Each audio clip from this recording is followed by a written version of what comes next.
Hello everyone, मैं दिवाकर पांडे आप सभी का इसरो एकेडमी के ऑनलाइन प्लेटफॉर्म पे स्वागत करता हूँ। हम लोग जनरल साइंस में बायोलॉजी के इम्पोर्टेंट एमसीक्यू देख रहे थे चैप्टर वाइज। उसी क्रम में आज का हमारा टॉपिक है बायो इवोल्यूशन, जैव विकास। और जो भी वनडे एग्ज़ाम है उसमें ये बहुत ही इम्पोर्टेंट 1 मार्क्स का कवर करता है, चाहे वो रेलवे की एग्ज़ाम हो या सीजीएल हो या कोई भी एग्ज़ाम्स हो। तो चलिए स्टार्ट करते हैं। टोटल 20 क्वेश्चंस है आज की क्लास में हमारे, है ना। तो पहला नंबर का क्वेश्चन आपके सामने आ रहा है जैव विकास का। पढ़ते हैं कि क्या पूछा गया है क्वेश्चन नंबर 1 में। क्वेश्चन कहता है कि किसने सुझाव दिया था कि जीवन की उत्पत्ति सरल अकार्बनिक पदार्थों से हुई होगी। मतलब आपको बताना है कि who suggested that life must have originate from simple inorganic substances. जो जीवन की उत्पत्ति हुई है वो इनऑर्गेनिक से हुई है, मतलब किसी ने ऐसा सुझाव दिया होगा। क्या वो चार्ल्स डार्विन थे, ग्रेगर मेंडल थे, या स्टैनले एल मिलर थे, या जेबियस हाल्डेन थे। तो क्या सोचते हैं कि कौन रहा होगा स्टूडेंट्स? तो सही आंसर आपका कौन सा है? डी, जो जेबियस हाल्डेन है। देखिए चार्ल्स डार्विन तो फेमस है बहुत ज़्यादा, आपको पता है। थ्योरी ऑफ इवोल्यूशन दिया है इन्होंने, थ्योरी ऑफ इवोल्यूशन, ठीक है ना, बाय नेचुरल सिलेक्शन। जो ग्रेगर जॉन मेंडल हैं ये तो आपके जेनेटिक्स से रिलेटेड हैं, बहुत ज़्यादा आप जानते होंगे। मटर के पौधे वाला जो एक्सपेरिमेंट है बहुत फेमस है ना। तो ये आपको ध्यान रखना है, इम्पॉर्टेंट पॉइंट। आइए क्वेश्चन नंबर 2 के बारे में बात करते हैं। क्या कहता है क्वेश्चन नंबर 2 कि जीवन की उत्पत्ति के बारे में ओपेरॉन का सिद्धांत किससे संबंधित है। मतलब ओपेरॉन थ्योरी है एक, operon theory of origin of life, कि जीवन की जो उत्पत्ति हुई है रिलेटेड टू कैसे डेवलपमेंट माना गया है उसका, फिजिकल डेवलपमेंट, केमिकल, या कुछ वैसा ऑप्शन देखो दिया गया है स्टूडेंट्स। केमिकल इवोल्यूशन बोला जा रहा है, फिजिकल इवोल्यूशन बोला जा रहा है, या बायोलॉजिकल इवोल्यूशन बोला जा रहा है, या आर्टिफिशियल इवोल्यूशन बोला जा रहा है। तो ओपेरॉन का सिद्धांत इसमें से किससे संबंधित है? तो बहुत ही आसान है, ऑप्शन नंबर ए, जो केमिकल इवोल्यूशन कहता है, रासायनिक विकास, इसी से रिलेटेड है ओपेरॉन का सिद्धांत, जो जीवन के से संबंधित है, जीवन की उत्पत्ति से।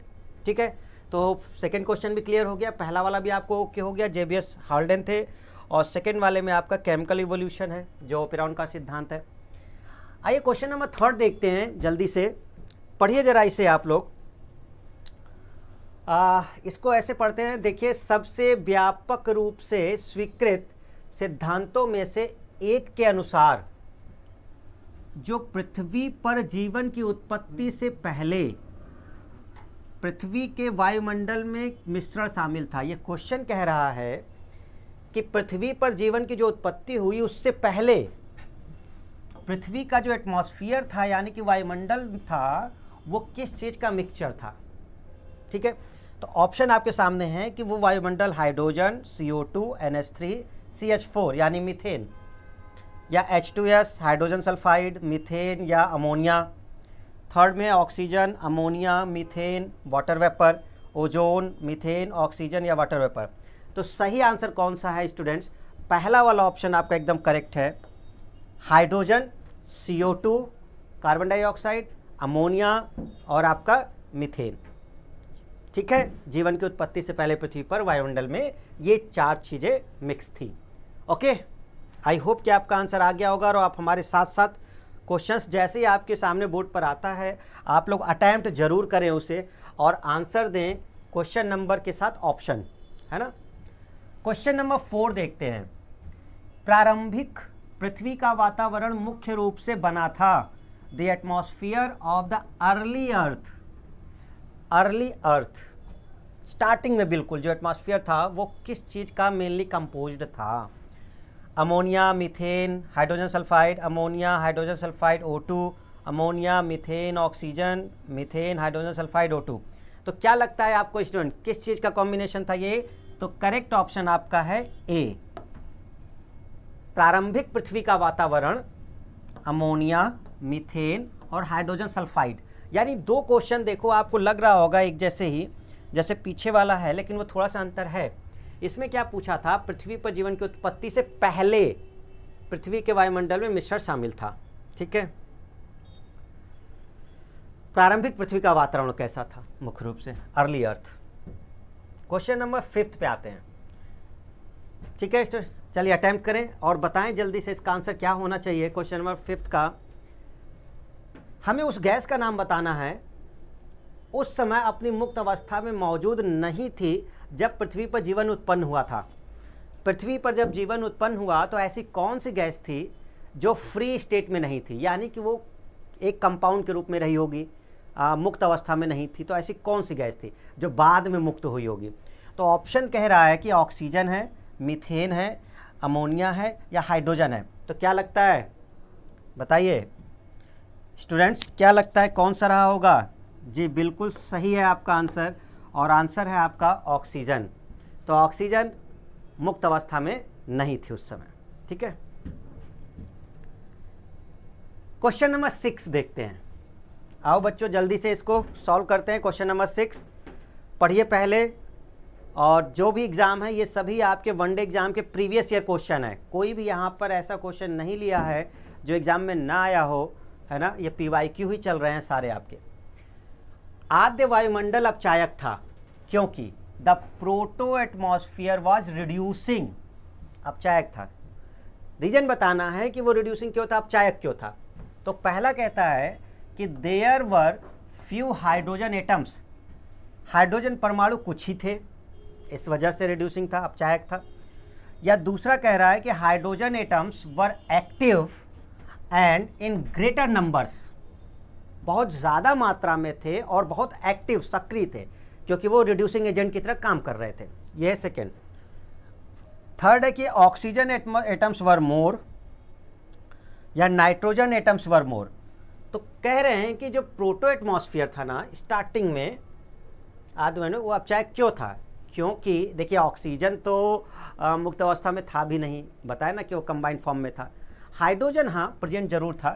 तो यहाँ पर ये वाला जो ऑप्शन है बी वाला, hydrogen atoms were active and in greater numbers is the correct answer. ठीक है, ओके एवरीवन। अच्छा इस इधर हो जाते हैं, आप लोग देख लें जरा क्वेश्चन क्या था। तो सेकेंड वाला जो ऑप्शन है hydrogen atoms were active and in great numbers is the correct answer. Okay बहुत बढ़िया। क्वेश्चन नंबर 7 पे चलते हैं, पढ़ें जरा सभी लोग। क्वेश्चन नंबर 7 क्या कहता है जैव विकास का।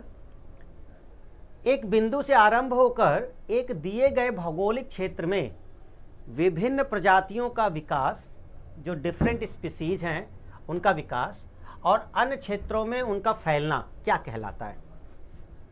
ठीक है ना, कि the evolution of different species in a given geographical area starting from a point and spreading to other geographical area are called. एक जगह से दूसरी जगह में पूरे में फैल जाना, वो क्या बोल रहे हैं? क्या हम उसे एडॉप्टिव रिप्रोडक्शन कहेंगे? नहीं, प्रजनन से संबंधित तो कोई बात ही नहीं हुई है स्टूडेंट यहाँ पर। और दूसरा एडॉप्टिव इवोल्यूशन या एडॉप्टिव रेडिएशन, या ये देखो फैलने के टर्म से अगर हम ले सकते हैं ना, तो एक शब्द से हम लोग एक अंदाज़ा लगा सकते हैं कि यहाँ से क्या होगा। फैलने का सेंस अगर हमें टिक लगाना हो तो हम लोग क्या करेंगे, इसको ये वाला जो ऑप्शन है ना, सी वाला ऑप्शन देखिए आप, अनुकूल में विकिरण, C is the correct option. ठीक है, third option is the correct, C adaptive radiation. Okay okay बढ़िया। इस क्वेश्चन को देखिए जरा, देखने में बहुत बड़ा क्वेश्चन लग रहा है और लग रहा है कि कितना कॉम्प्लेक्स है, बट यकीन मानिए कि ये क्वेश्चन भी आपके एग्ज़ाम में आया हुआ है। और ये असल में क्या कहना चाह रहे हैं कि इसको क्रम में बस लगाना था। ये है एक क्रोनोलॉजी में करना है कि ये कुछ युग हैं जो स्टार्टिंग के हैं, फिर उसके बाद के हैं। तो आपको बताना है कि सबसे पुराना कौन है और फिर उसके बाद कौन सा युग आया, फिर कौन सा युग आया, ये ऐसे मीनिंग है। तो सबसे पहले कौन सा युग था, फिर कौन सा था और फिर कौन सा था। देखिए जो भी ऑप्शन आपको दिख रहा है ना, तो सबसे पहले जो ग्रुप में लिया जाता है वो इओसीन ग्रुप है। कौन सा स्टूडेंट्स? इओसीन। तो इओसीन से तो स्टार्ट होगा जो भी दिए गए हैं उसमें। ओके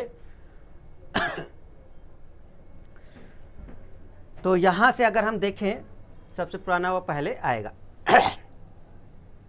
तो आप देखें Eocene, Holocene, Pleistocene, Pliocene, Miocene, Eocene.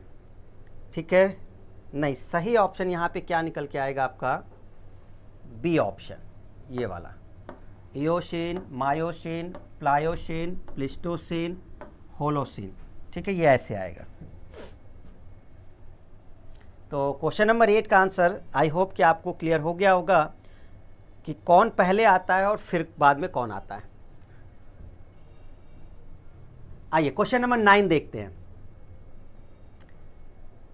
इसमें से किस प्रकार के अंगों की बुनियादी संरचना एवं उत्पत्ति समान होती है किंतु उसके कार्य भिन्न होते हैं?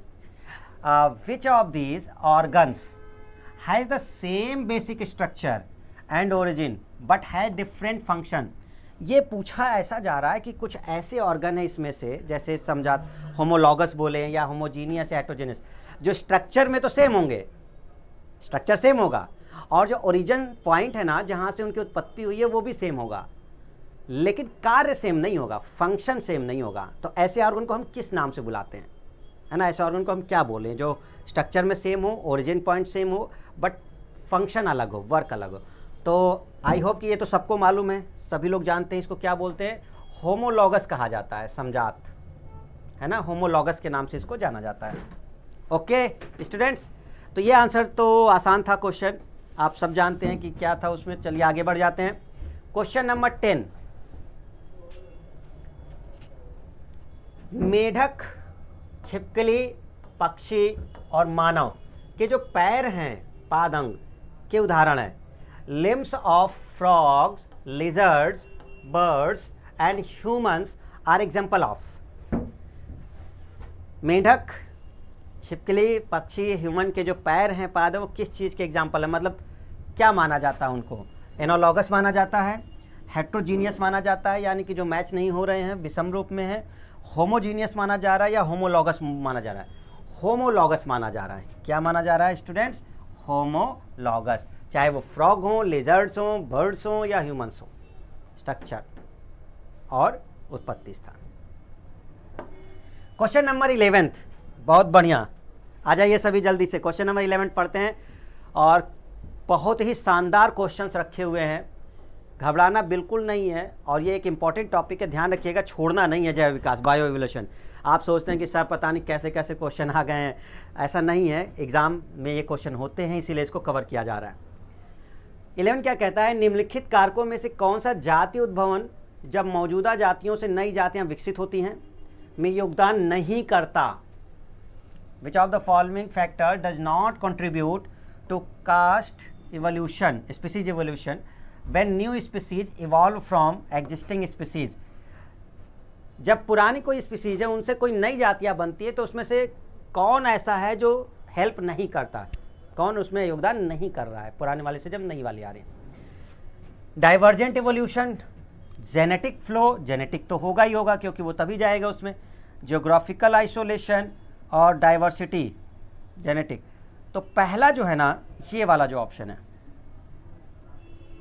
Correct option. तो करेक्ट ऑप्शन निकल के आता है डाइवर्जेंट एवोल्यूशन। ये हेल्प नहीं करता जब पुराने वाली जातियों से नया वाला आपका बनता है। स्टूडेंट्स वेरी गुड, ऐसे लगे रहिए सभी, मंजिल जरूर मिलेगी।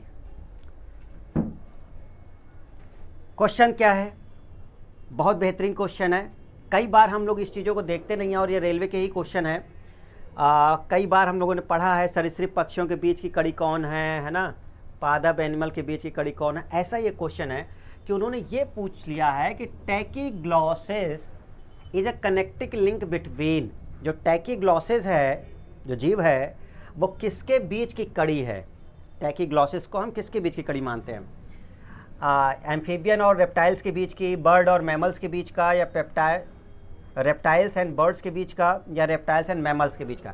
यस, जल्दी से कमेंट करें सभी, कमेंट करें कौन सा आंसर होगा स्टूडेंट्स। बहुत बढ़िया, कमेंट करें 12वें का आंसर क्या होगा? 12वें का आंसर क्या होगा? टैकीग्लॉसिस जो जीव है वो किसके बीच की कड़ी है? हाँ, जहाँ तक देख पा रहे हैं सबसे सही आंसर है बिल्कुल आपका डी, रेप्टाइल्स और मैमल्स। कौन सा सही है स्टूडेंट्स? रेप्टाइल्स और मैमल्स। आंसर आ गया होगा सभी का, ठीक है ना? ओके, बढ़िया। तो कमेंट करते रहिए। सरीसृप और स्तनधारियों के बीच की कड़ी माना जाता है टैकीग्लॉसिस। अच्छा, ऐसे ही अगर हम देखें कि एम्फीबियंस और रेप्टाइल्स के बीच का कौन माना जाता है? एम्फीबियंस और रेप्टाइल्स का, ये तो सही हो गया, ठीक है, ये करेक्ट है टैकीग्लॉसिस को, है ना? एम्फीबियन और रेप्टाइल्स के बीच का कौन है स्टूडेंट्स? यस, सभी क्या बोलेंगे? SEIMOURIA, सिमोरिया, सिमोरिया, ठीक है। रेप्टाइल एंड बर्ड्स के बीच का कौन है? रेप्टाइल्स एंड, ये तो आप जानते होंगे, Archaeopteryx, Archaeopteryx, Archaeopteryx,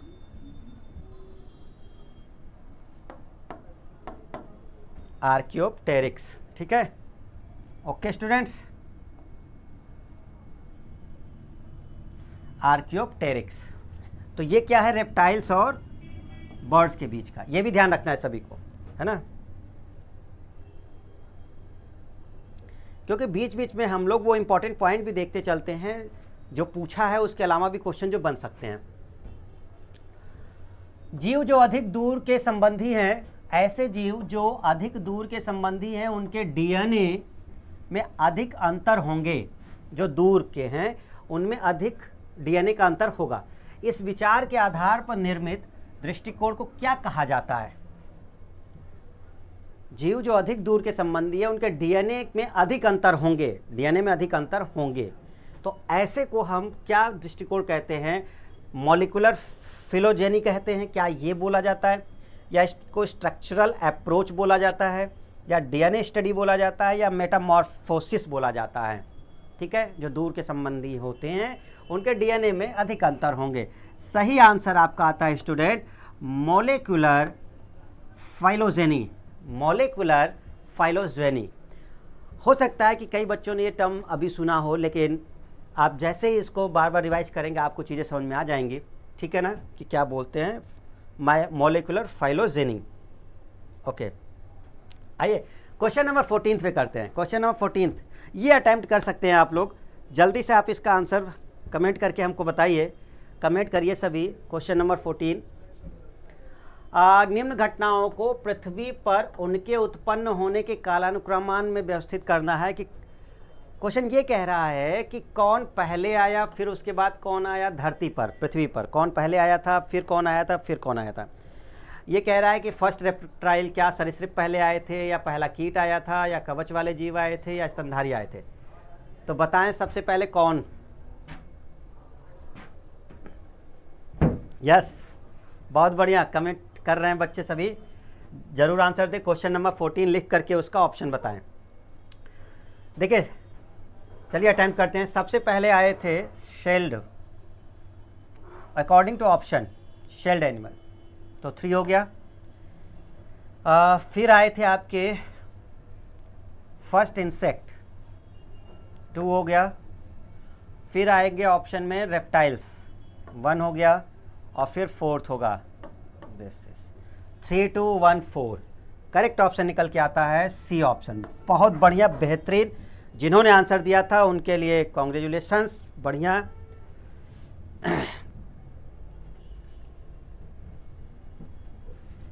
question number 15 देखिए क्या पूछा है। एक किताब, बुक लिखी हुई है, और मतलब बुक यहाँ पे दिया हुआ है, और कुछ साइंटिस्ट, एक साइंटिस्ट हैं, हाँ, चार्ल्स डार्विन, चार्ल्स डार्विन का नाम लिखा हुआ है, और उनके द्वारा इन्होंने शायद कोई पुस्तक पूछी हुई है। बहुत अच्छा क्वेश्चन किया गया है। चार्ल्स डार्विन द्वारा प्रकाशित कौन सी पुस्तक विकासवाद के अध्ययन में एक लैंडमार्क के रूप में चिन्हित है, लैंडमार्क के रूप में चिन्हित है? तो चार्ल्स डार्विन ने कौन सी पुस्तक लिखी थी जो बहुत ज़्यादा इंपॉर्टेंट या यूजफुल साबित हुई? ठीक है, द सेल्फिश जीन, बता सकते हैं सभी, कोई बताइए जरा।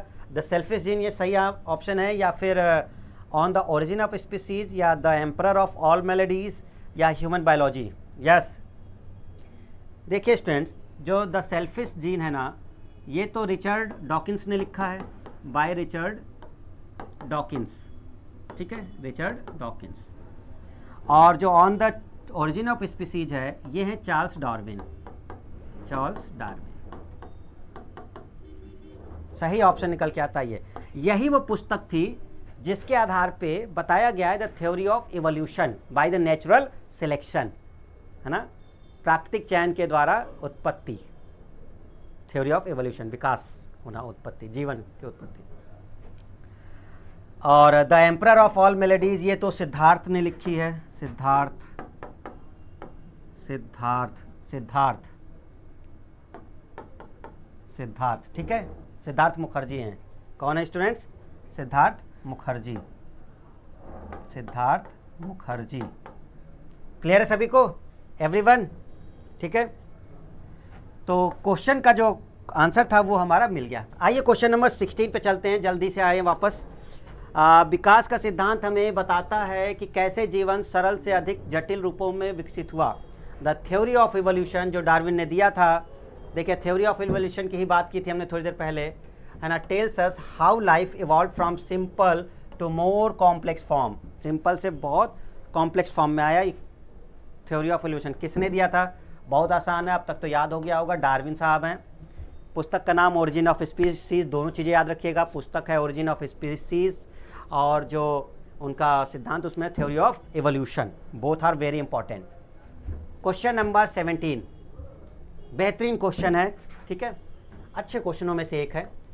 क्यों रेडियो कार्बन डेटिंग 30,000 वर्ष से अधिक पुरानी सामग्री के लिए अच्छी नहीं है? क्यों रेडियो कार्बन डेटिंग 30,000 वर्ष से अधिक पुरानी सामग्री के लिए अच्छी नहीं है? Why is radio carbon dating not good for material older than 30,000 years? अगर 30,000 साल से पुरानी वस्तुएं हैं तो उनके लिए हम कार्बन डेटिंग मेथड बहुत अच्छा नहीं मानते हैं। क्यों है ऐसा? ठीक है ना, ज़्यादा पुरानों के लिए।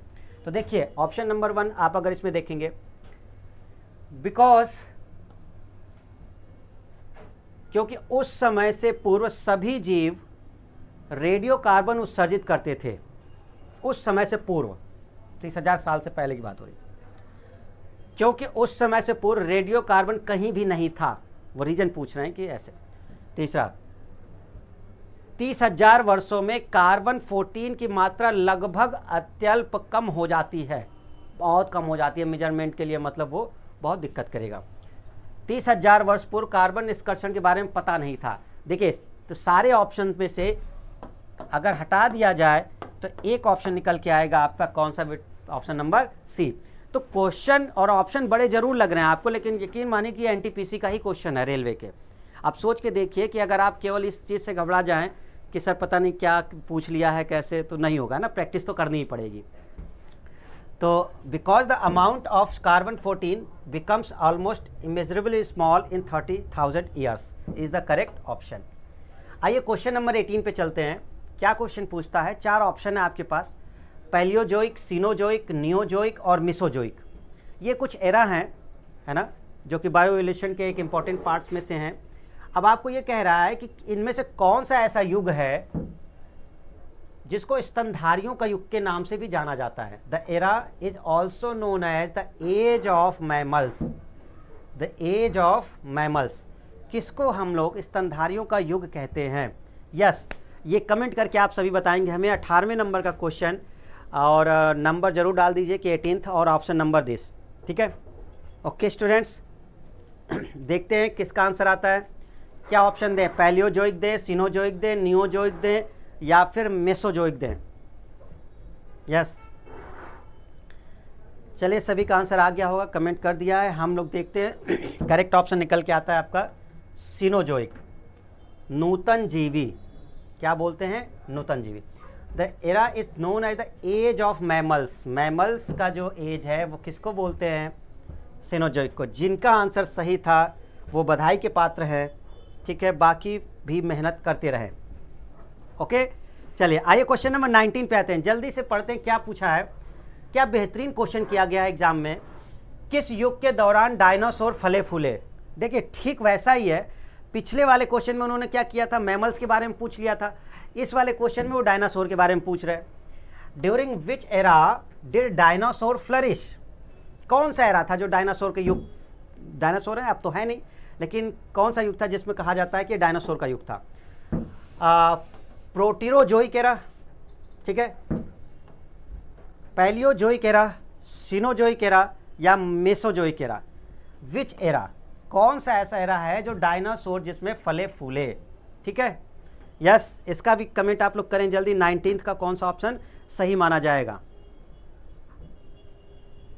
कमेंट आ गया है सभी का, चलिए 19th का बताते कौन सा आंसर है। तो सही ऑप्शन है आपका डी, क्या बोलते हैं? Mesozoic era. क्या बोलते हैं स्टूडेंट्स? मेसोजोइक एरा, जिसको हम लोग डायनासोर कहते हैं कि फले फूले। ओके, आज का हमारा लास्ट क्वेश्चन 20th नंबर का, और हमारा जो टॉपिक है जैव विकास, बायो एवोल्यूशन, उसके 20 बहुत ही इंपॉर्टेंट PYQ आपके सामने थे, है ना, और रिवीजन जरूर करिएगा इनके बारे में।